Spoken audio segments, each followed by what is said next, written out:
টানাটানি এই জন্যে যে ধানের শীষ অপ্রতিরোধ, ধানের শীষকে ঠেকিয়ে রাখা যায় না। গণতন্ত্র আমরা এনেছি, সংস্কার আমরা এনেছি, এই গণতন্ত্রকে প্রতিষ্ঠিত করব আমরাই। সংবাদপত্র দেখলাম কিছু কিছু ব্যক্তি বা দল তারা ধমক দিচ্ছেন, হুমকি দিচ্ছেন যে অমুক মার্কা না দিলে আমরা নির্বাচনে যাব না, বা অমুকের মার্কা থাকতে পারবে না। ভাই, আমরা তো তোমাদের মার্কাতে বাধা দেইনি। কোন মার্কা তোমাদেরকে দেবে নির্বাচন কমিশন, নির্বাচন কমিশন সিদ্ধান্ত নেবে। আমরা তো কথা বলে যাই যে তোমাদেরকে এই মার্কা দেওয়া যাবে না। তাহলে অযথা বিএনপির ধানের শীষকে নিয়ে টানাটানি কেন? টানাটানি এই জন্যে যে ধানের শীষ অপ্রতিরোধ, ধানের শীষকে ঠেকিয়ে রাখা যায় না। যেদিকে যাবেন গ্রামে গঞ্জে যেখানে সব একটাই স্লোগান হচ্ছে থেকে ধান লাগাইয়া দাও, ধান লাগাইয়া দাও, ঠিক কিনা বলেন? এই কথাটা হচ্ছে প্রধান কথা। ওই জন্যই ওকে রুখতে হবে, ওকে আটকে দিতে হবে।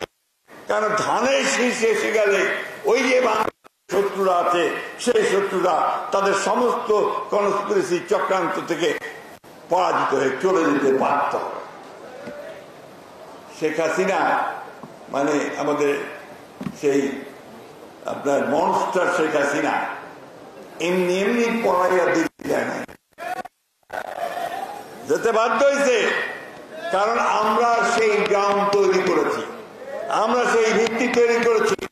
দীর্ঘ 15 বছরের সংগ্রাম দিয়ে, বুকের রক্ত দিয়ে লড়াই করে সেই রক্ত আমরা সুন্দর করেছি।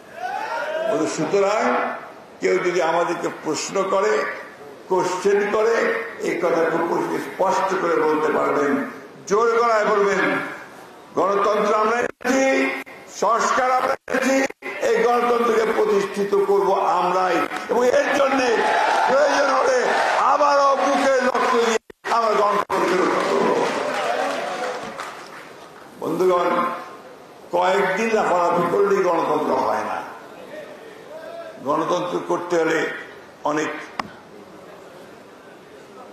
অভিজ্ঞতা দরকার, অনেক ত্যাগ দরকার, মানুষের জনগণের একদম কাছে যাওয়া দরকার।